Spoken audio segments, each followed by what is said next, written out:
Ever wondered how women truly fall in love? It's not just about looks, gifts, or money. There's real psychology behind it. Why do some men leave a lasting impact while others fade away? Let's uncover the secrets of how women really fall in love. Love is a mystery.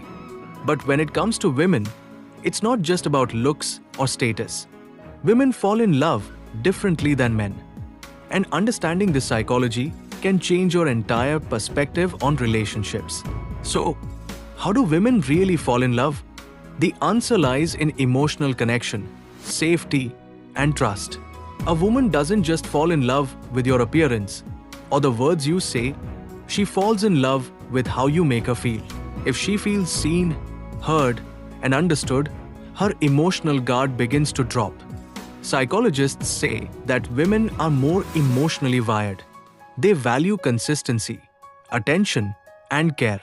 Unlike men, who might be visually driven, women fall in love in phases, starting from emotional curiosity to deep trust, and finally, emotional dependency.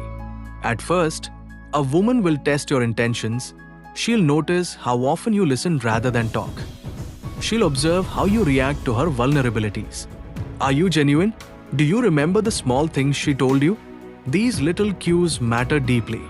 When a woman sees consistency and emotional presence, her brain releases oxytocin, the bonding hormone, which creates emotional attachment. One of the biggest myths is that women fall for the bad boys. In reality, while attraction may begin with charm or mystery, love grows with emotional depth. Real love for a woman starts when she feels emotionally safe, not when she's constantly guessing your feelings. So if you're wondering how to make a woman fall in love, don't just focus on fancy words. Instead, be emotionally available. Be honest. Be kind. Be present. That's the real secret to her heart. So now you know. It's not about impressing her. It's about connecting with her heart. If you found this video valuable, give it a thumbs up. Don't forget to subscribe for more powerful insights on love and psychology. Comment below. What part surprised you the most? Until next time, stay real, stay kind, and understand her heart.